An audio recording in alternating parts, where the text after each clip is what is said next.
Hola, muy buenos días. Bienvenidos a IPG Parshala, Español, Spanish. Estamos en el paper 16 que se titula La cultura y la civilización de América Latina, segunda parte. Yo me llamo Dr. Murad Ahmad Khan y doy clases de la literatura latinoamericana en la Universidad Jawaharlal Nehru de Nueva Delhi. Vamos a hablar del módulo titulado Taciturnas económicas en América Latina en el siglo XX.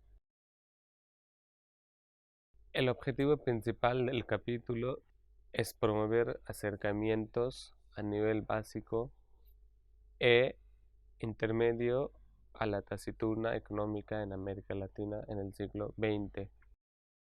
Se pretende dar un vistazo general sobre las condiciones económicas de esta región que ha tratado de resolver sus problemas económicos a través de varias medidas. Este capítulo también refleja una trayectoria económica seguida por los países latinoamericanos.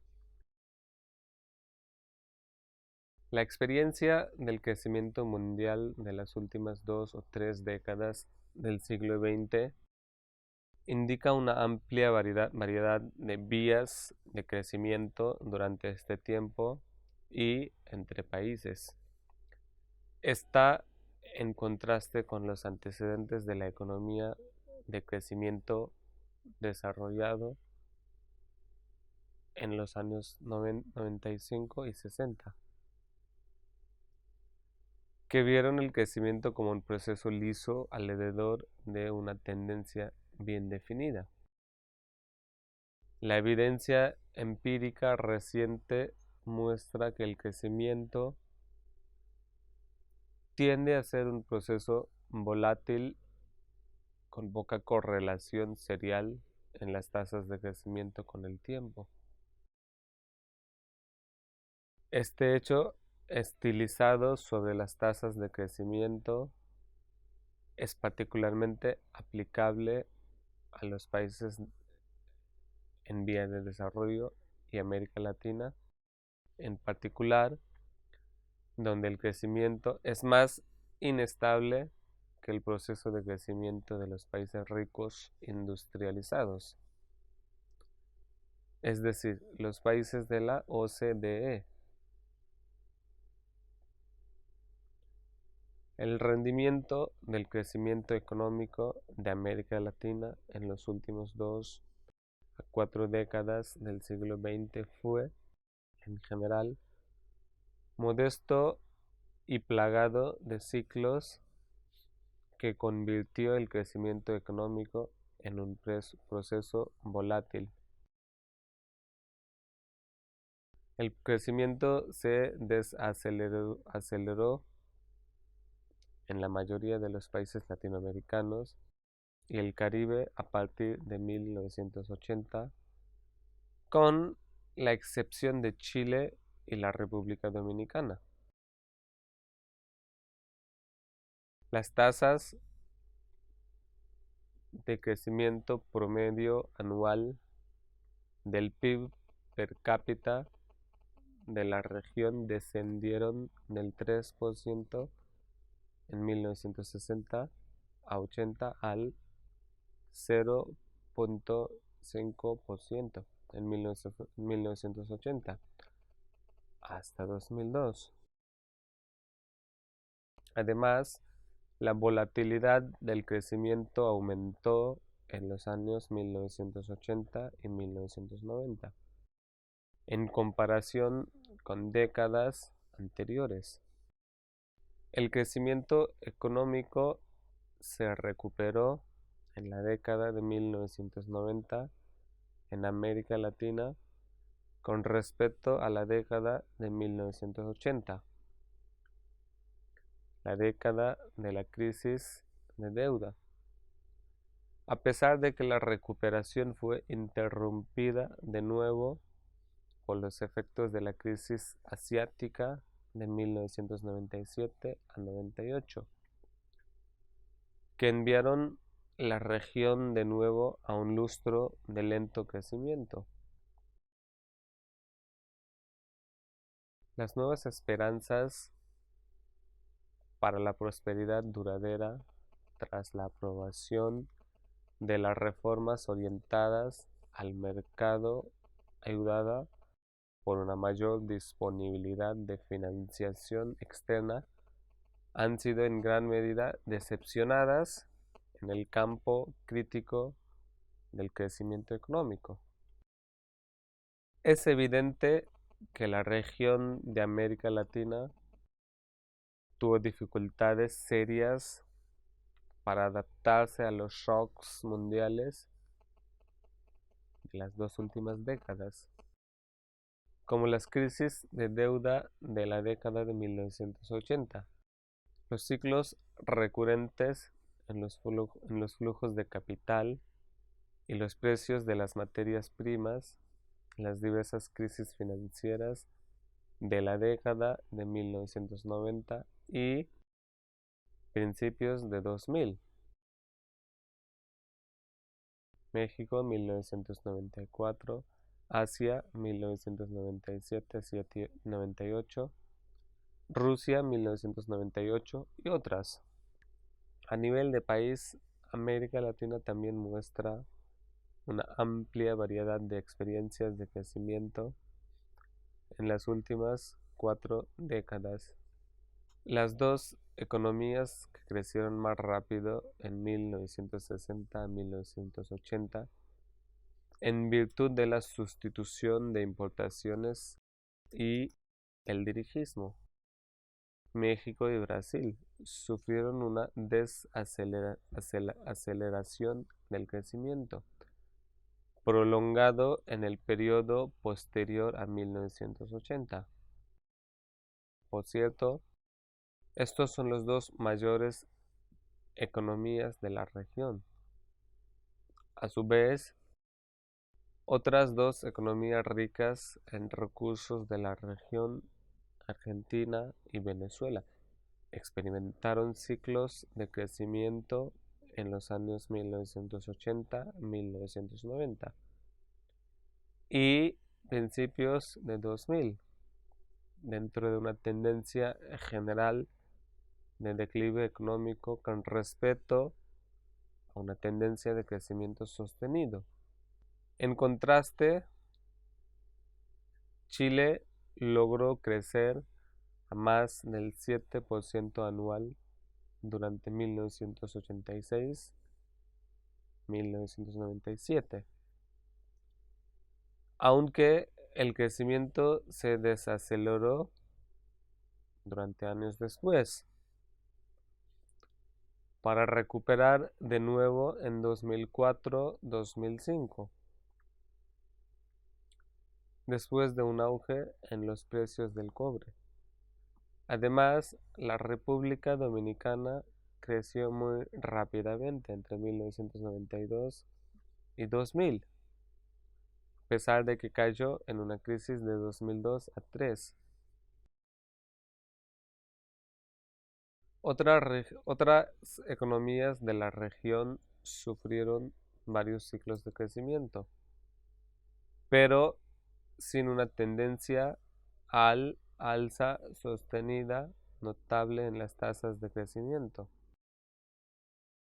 La inestabilidad macroeconómica, la inflación, la volatilidad del tipo de cambio, el déficit fiscal y la vulnerabilidad externa han sido característicos principales de América Latina.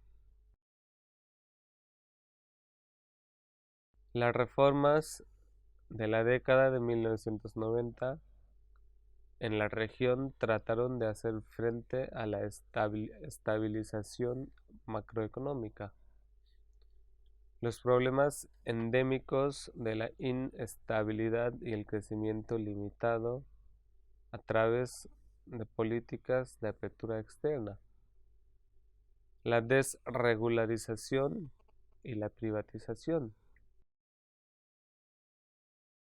Los coeficientes de inversión y de ahorro no aumentaron significativamente y la productividad total de los factores no aceleró tanto como se esperaba. La inversión pública se redujo por la mayor parte de los años 1980 y 90 y la respuesta de la inversión privada no compensó el recorte de la inversión pública en la mayoría de los países de la región. Chile, de nuevo, es la excepción. Las fuentes próximas apoyando el crecimiento constante simplemente no existían en la mayoría de los países latinoamericanos. Además, la región se ha desarrollado una estructura social conflictiva y de forma desigual, y la calidad de sus instituciones a menudo conspira contra el crecimiento económico. La pobreza, la desigualdad y en algunos países la exclusión de los grupos étnicos a menudo conducen a la polarización social y la inestabilidad política. Además, los índices de calidad de las instituciones y los costos de hacer negocios ponen países de América Latina en un lugar modesto en esos rankings internacionales. El consenso social es a menudo difícil de alcanzar. La política económica se convierte en un proceso difícil. Como consecuencia de todo esto, la estructura sociopolítica de las sociedades latinoamericanas a menudo no es muy favorable para la formación, la innovación y el crecimiento de capital.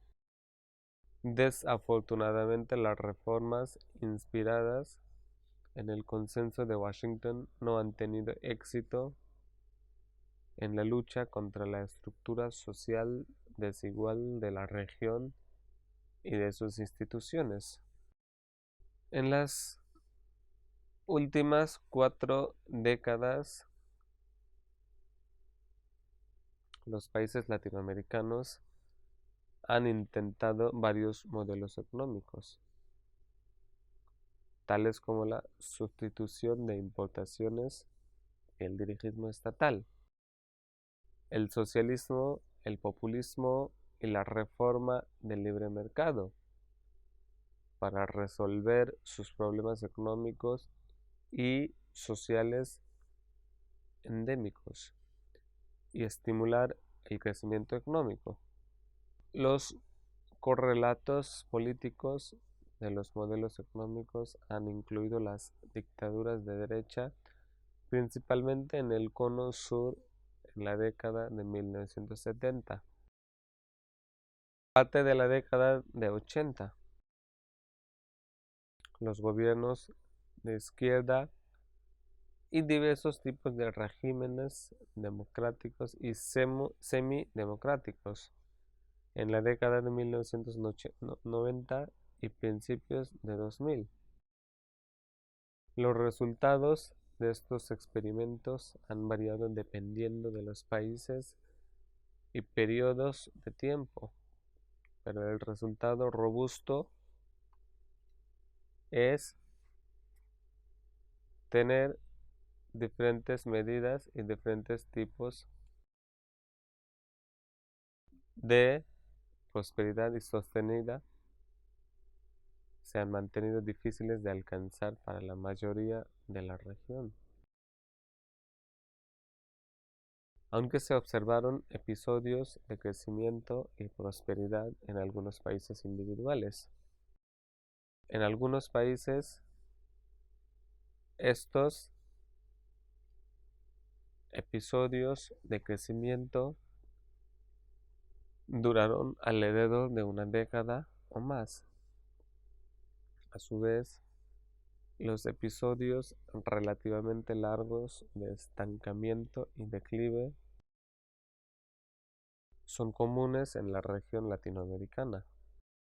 Diferentes modelos. Basada en la naturaleza de la orientación hacia el desarrollo, los países latinoamericanos continuaron con 3 modelos de desarrollo en el siglo XX.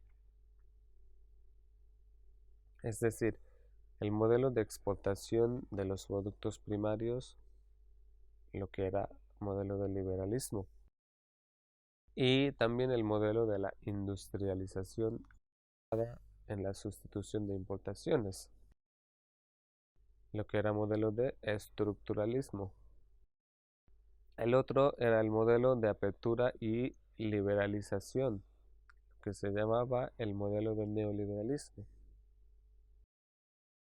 La evolución de estos 3 modelos estaba aparentemente de acuerdo con 2 cambios abruptos. El primer cambio tuvo lugar durante la década de 1930 y 40, fundamentalmente debido a la Gran Depresión de 1929 y la Segunda Guerra Mundial. Y el segundo a finales de 1980, en respuesta a la crisis de deuda y la crisis económica que siguió. El modelo de exportación de los productos primarios, un modelo de liberalismo. Desde la conquista, América Latina ha sido el centro de producir los productos primarios para las exportaciones y utilizó el ingreso para la importación de los bienes manufacturados de las naciones industrializadas. En los términos económicos, este modelo funcionó con éxito, particularmente después de la Revolución Industrial de Europa. La demanda de los productos alimenticios y las materias primas se expandió y los países latinoamericanos vieron sus vínculos más integrados que antes con la economía mundial. También América Latina se benefició mucho con este tipo de integración que se centró en el modelo tradicional. Sin embargo, este modelo también hizo la región más vulnerable a los choques externos, ya que no podía controlar los precios y la demanda para los productos primarios en el mercado mundial. Durante la Gran Depresión de 1929, en particular, sufrió mucho de los choques negativos de la inestabilidad de los precios y las fluctuaciones de la demanda. Además, después de la Gran Depresión, el aumento del proteccionismo en los países desarrollados se redujo en el mercado de la exportación latinoamericana.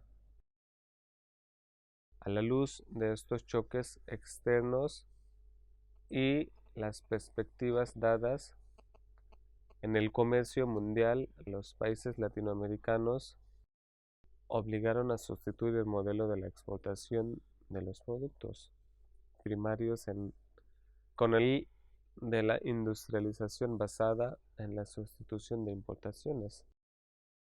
El modelo de la industrialización basada en la sustitución de importaciones, modelo de estructuralismo.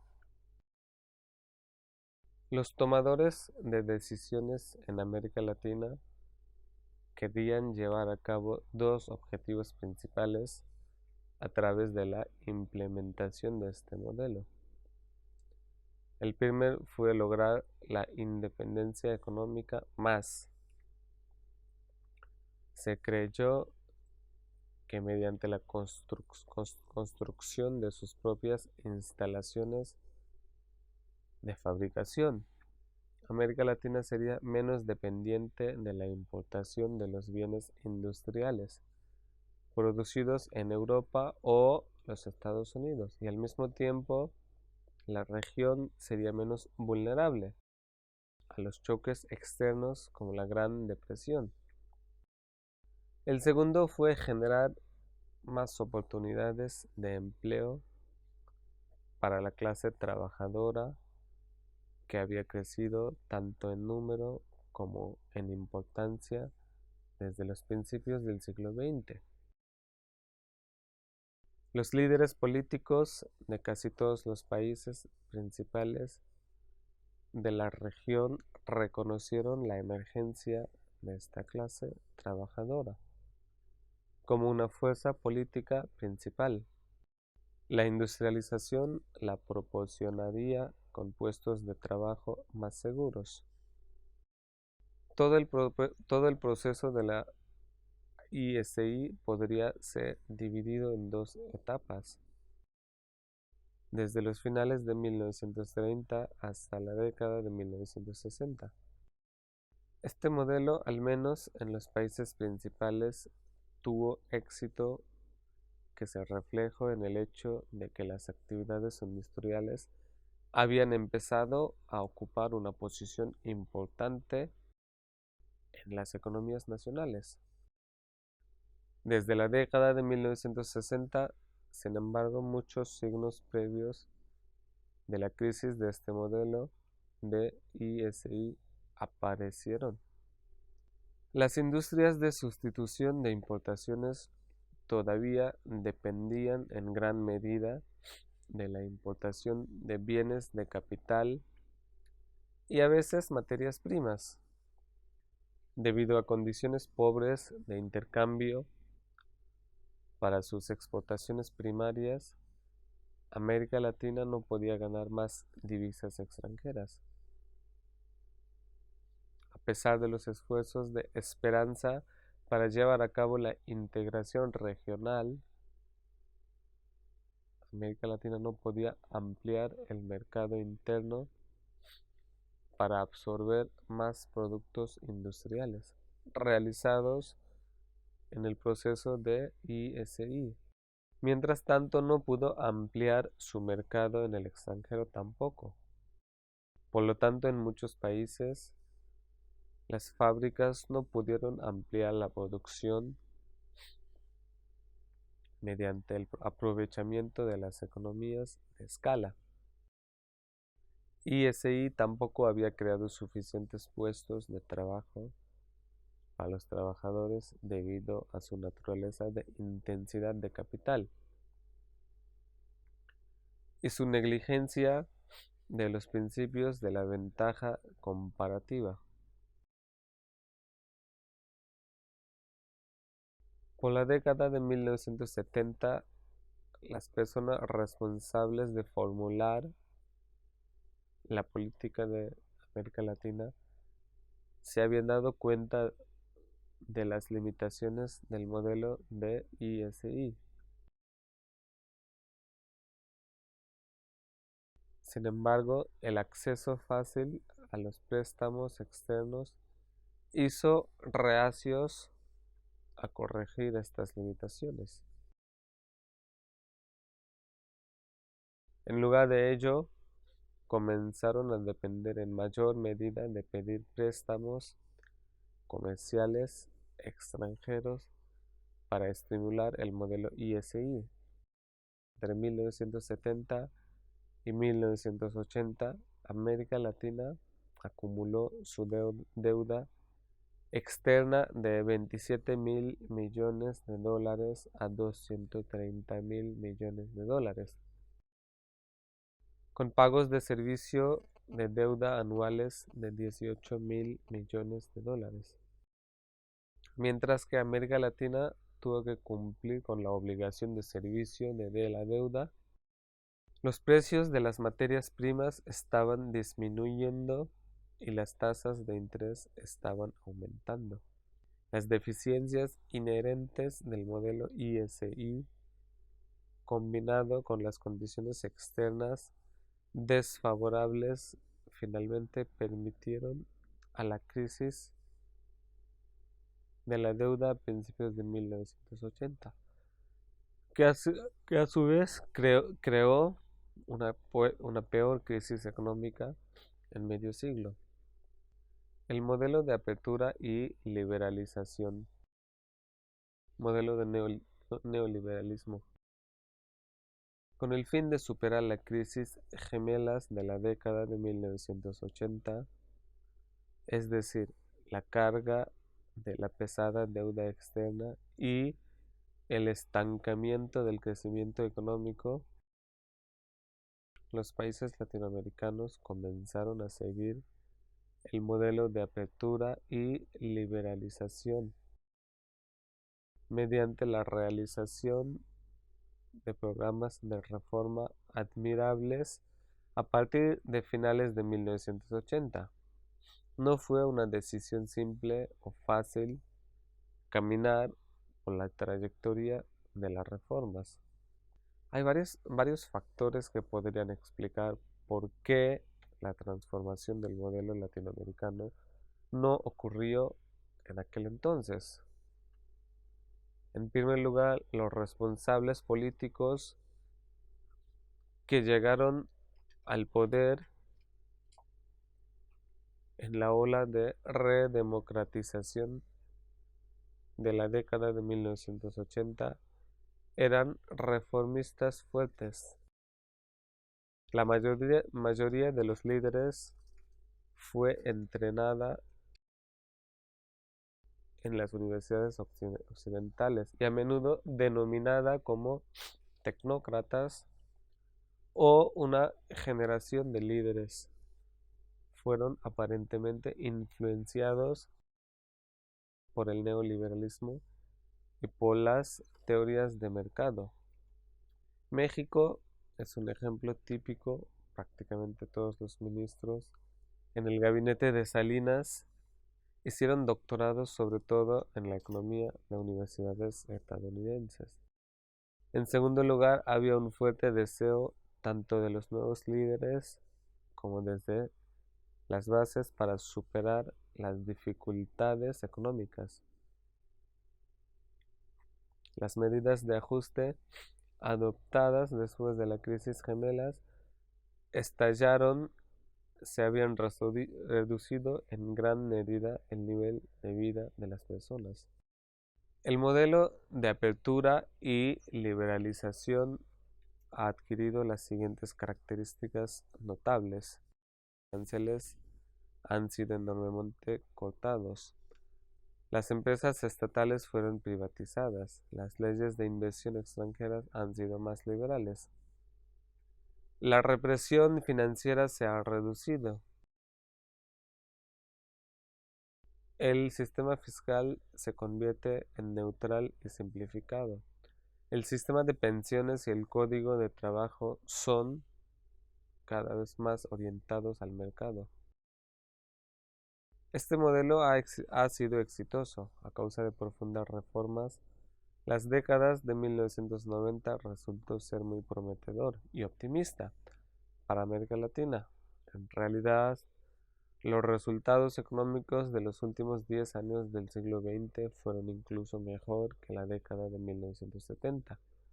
Otro logro notable en la década de 1990 fue que la inflación había sido domesticada y se había reducido a un solo dígito.